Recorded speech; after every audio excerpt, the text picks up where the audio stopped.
Hey everyone, welcome back to another video. I hope you're all doing well because today we are working more on my custom Sims 2 neighborhood and we're building a motel hotel Holiday Inn. Now realistically, I couldn't really build a Holiday Inn in the Sims 2, so I'm using my own interpretation of a hotel motel Holiday Inn type of way. Now it's more on like the rundown but yet upscale side of things. You have your bedrooms, you have your bathrooms, your check-in desk, and also a nice little pool with some seating and a grill to grill whatever you want to do on there. But I honestly was thinking, how was I gonna do this motel justice, especially knowing that it is in the more woodsy part of my neighborhood. And if you haven't heard, I am making a Sims 2 custom neighborhood from scratch. I built my own houses, my community lots, all the Sims, backstories made by me. And personally, I find it so much fun because I've done a lot of reviews already of like other custom neighborhoods in The Sims 2. And if you haven't seen them, I will link some of my favorites down below in the description. But recently, I've just been having the most fun going into The Sims 2, playing with the features, building new stuff, learning how to build a little bit better with the constrained floor elevation sheet, having basements, having attics, making the rooms a lot more smaller and more compact and really more interesting. That doing this one, I had so much fun, like so much freedom to just kind of make my own community lot because I don't like doing them that often because usually when I think of community lots, I think of The Sims 4 and like my mindset always goes to it has requirements. It needs all these things for it to function. Well, in The Sims 2, you don't really need anything for a community lot to function unless you want it to function. So I like going into the idea that I can do whatever I want, however I want, and then if it doesn't have the basic things, that's okay.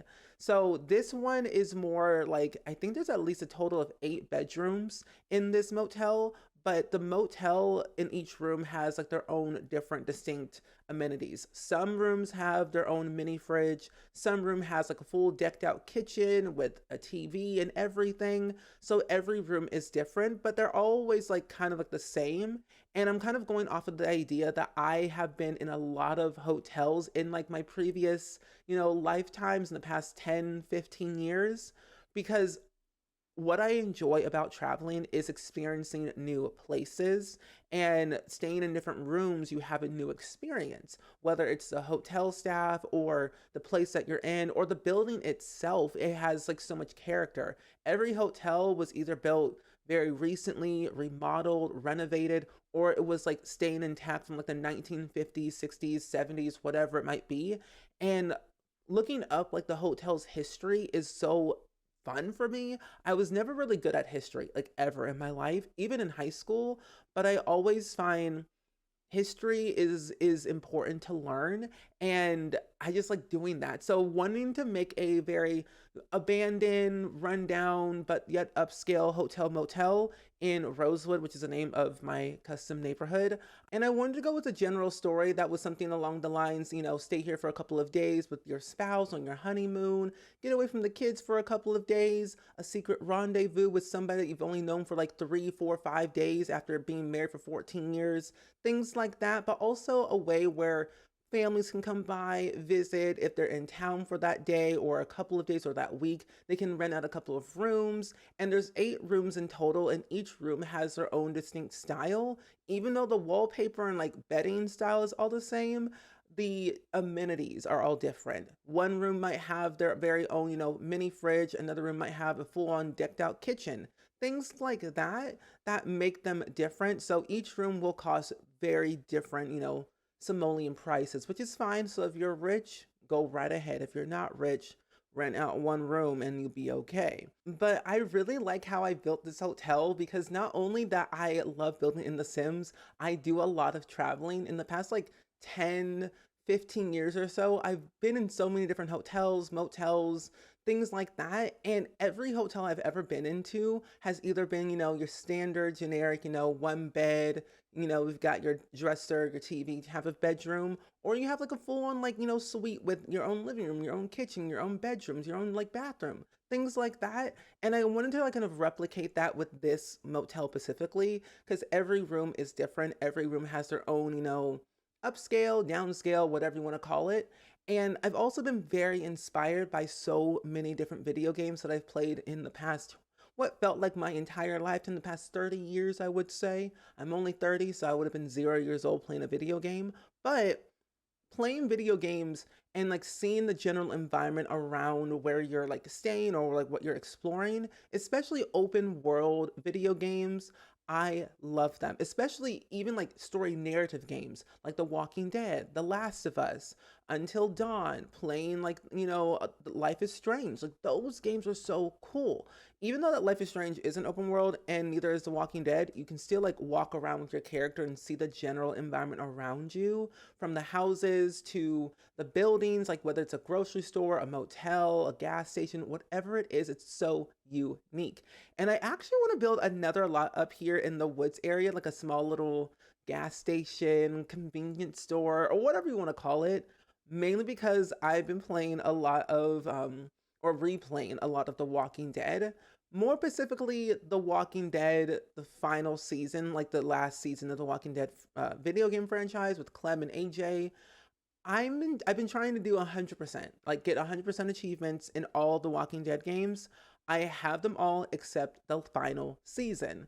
So I'm going through them slowly but surely, but exploring in those games are so interesting to me. I love the apocalypse. Do you think I'll survive in the apocalypse? No, I will not survive. I would literally be gone in the first day. Okay, I have some skills, some good life skills that could come in handy: cooking, cleaning, fixing things here and there. But I don't know how long I would survive. But to each their own, to each their own. But with The Walking Dead, you can like walk around and like see different things. Sometimes the game was like you can't go there, but you can like see it from the far distance, and it might be like a hotel or like a convenience store or some type of like restaurant or another house that was in your backyard. Like even Clementine's old house in The Walking Dead is so cool. It's so cute. I should probably go back and like replay the first game so then I could, walk around Clementine's house. I don't think you can actually go upstairs in that game, but I know the first floor you could do a lot of exploration because Lee kind of walks into the house, sees the answer machine, hears some messages from Clem's parents. Clem's in the tree house. So there's a lot of things you can explore, so you mostly just have to guess what the upstairs of the house looks like unless there's concept art out there. So I'm gonna do something. I'm gonna figure it out. I'm also gonna do something related to Life is Strange because Life is Strange Reunion comes out next week on the 26th of March, and I'm so excited about it. I'm gonna stream it the first day it comes out. I love Max Caulfield, I love Chloe Price, and they're officially coming back. The good part about it is that Max Caulfield has been a beloved character since the very first game, and it kind of goes off of Double Exposure, like it's like a prequel or a sequel of Double Exposure. But this time, Chloe Price comes back because when Max kind of went through two alternate timelines, somehow, some way, she brought Chloe back to life. So there's like a lot of interesting things that I'm looking forward to when I'm playing Life is Strange Reunion to kind of play through both Max and Chloe at the same time because we can do that. But regardless, I was very heavily inspired by a lot of different video games to make this motel. And I just love building different styles of houses, different styles of buildings, whether it's like, a singular family home, multi-generational home, motel, a park, a convenience store, whatever it is, which I think what pushed me to make my own custom neighborhood from scratch. I've always like had like the passion to do it, but I just never really knew how to properly do it because The Sims 2 is so dang old and somewhat corrupted in a way that I would try my best to break my game or do something that would cause, some destruction. So I wanted to like watch a bunch of videos and do a bunch of like reviews of other custom neighborhoods that were either scripted or just, a simple neighborhood. And learning from like those experiences and seeing how people did their neighborhoods made me even more inspired to like continue to work on my own. And I'm really happy about that. Like Alex Art, who is a YouTuber who makes Sims 2 videos, has made a bunch of tutorials on how to properly set up and create a Sims 2 custom neighborhood, from like NPCs, making the map yourself, and like down to the point of how to make a cinematic or like a fly through of your neighborhood for the main menu. Like when you open up The Sims 2, you usually see like an animated video of the neighborhood selections.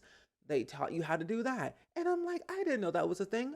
didn't know you could do that. I thought it was just a photo. So I'm like not there yet to properly make a like a fly through video, but I probably could at this point because I'm done with the woods area.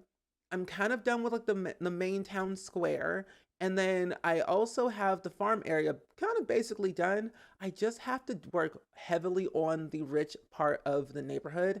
And once I kind of get that area done, I feel like I would be good enough to do more.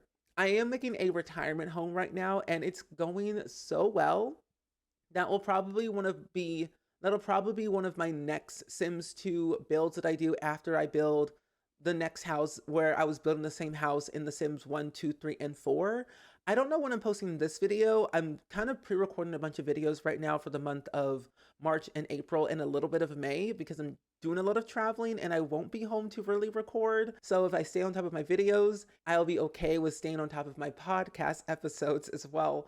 I don't know what possessed me to do all these projects, but I think it's because I enjoy not only just making content that I'm very passionate about, but also kind of talking to other people. I like traveling. Like I'm an actor, I'm a voice actor, I am a podcaster.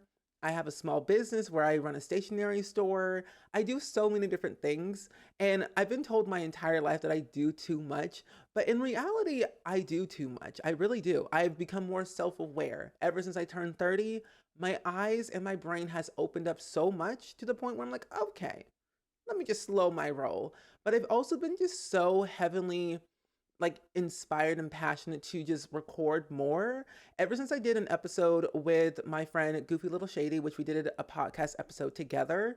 She is like a brand new like Sims YouTuber where she is going and playing through the Sims 4 pack for pack, where she goes through like the base game, reviews cast, build and buy, and gameplay, and then kind of goes to the next pack, the next one, the next one, the next one. So it's been very fun. She recently just did Strangerville, and I don't really like playing through Strangerville after like 2 or 3 times because it can get really repetitive, at least with the storyline, but I like Strangerville.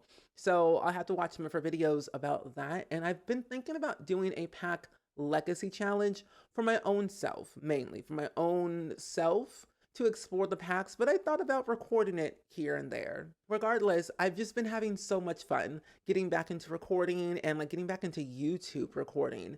I've been posting a video every other day, at least 3 times a week, 4 times a week, and it's kind of crazy because before I used to upload like once every 2 weeks or once a month because I was so stressed out and like overwhelmed by everything that was going on, but I also didn't think anyone would enjoy my videos. I was self-sabotaging myself. Truly, I was. Mentally, I was.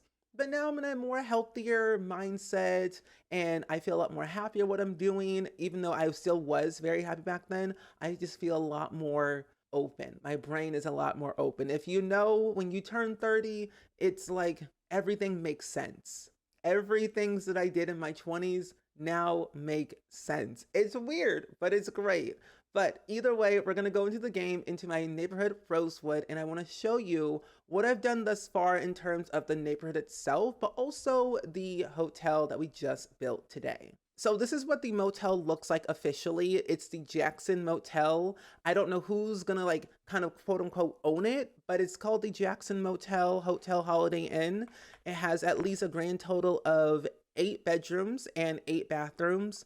The first floor is pretty much like your standard, motel rooms that you usually see. You have like your single beds, and then you have at least one room with a double bed, and then another room with like 2 single beds. And I've seen that from time to time in other hotels in The Sims 2 as Bon Voyage, that some have like a double bed, some have a double bed and a single bed, or vice versa. But then each room also has like a TV, a kitchen. So I want to kind of replicate that in my own neighborhood at least. But this was like my favorite project to do because it is a simple standard, motel, but your Sims can actually stay here and rent multiple rooms if they want to. But I also see I have some issues here, which is quite awkward. Why is that? What is thy problem? Is it because of this door? Oh no, it's because of this. Move that right there. There we go. That's better. The door is fine. It just had some issues because there was a dresser here and they're like, let's not do that. So this is motel room. So this is motel room number 1. We have number 2 with 2 single beds and a nice little wall TV. And of course, this is the special double bedroom. I wanted to also make sure that each room had a phone and also a security alarm on their wall. So that way, if they do get robbed, which I don't think you can get robbed in The Sims 2 at hotels. If you can, I've never seen it. I know there is the unsavory charlatan who will creep out in the middle of the night trying to rob your Sims, but that's the only robber that I know. Will he ever get caught? Probably not. This is another motel room with 2 single beds, a little mini fridge, a nice little couch, and also a TV, and of course, their bathroom. Upstairs is where the majority of the stuff gets more upscale, that has a quote-unquote kitchen. So this room is my favorite room because it has a desk, a table, and a small little kitchen. You get a nice little trash compactor, your nice, coffee machine, and your fridge. There is technically no places to actually cook on because you get room service, and if you want to cook, you can, but you don't have a stove. So you have your generic, small kitchenette. This room has a nice full-blown kitchen. You have at least 3 counter spaces, 1 with the coffee machine, trash compactor, but 2 spaces, 1 for the counter, 1 for the island, and then of course your standard fridge. And this one has a double bed and a desk. This one has a single bed, a desk, and a little mini fridge, and that's about it. I was trying to figure out how I was going to squeeze in everything that I wanted. I could have thought I could have added in a kitchen, but it is a little bit too small for it. So I'm kind of glad I did not add a kitchen into this room or this room because it has 2 double beds, a mini fridge, and a table, and a dresser, but no TV. So I wanted to stay clear of what I was supposed to do in here without going above and beyond.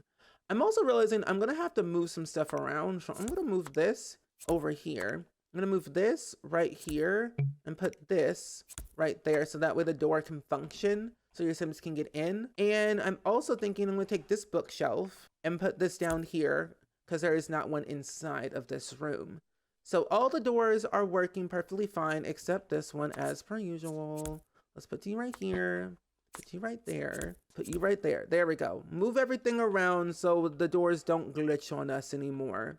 And for the rest of the motel, we have vending machines. One of the things I loved about The Sims 2 is that there were vending machines that your Sims could go outside, get some beverages, get a nice little cola, get a little, snacky snack and call it a day and go back to the room. That's what I loved about a motel. And I don't have one above. You know what? Let's do this. Since we're already here, I'm gonna put one right. I should put one at the edge of the hallway, but now I'm thinking, what if I put one right here and then the other one right up here? Just at the edge of, said area. But I could put that one here and put this one here. But it would be obnoxious if I had 2 of the same or 2 different ones but not together. Probably not. I could put it right here, right in front of the window. I will change the color so there's different variety. We'll do this one. I like these 2 swatches. More chocolatey and more soda drinks here. So we have vending machines upstairs and then one downstairs, and we have a bunch of flower beds everywhere.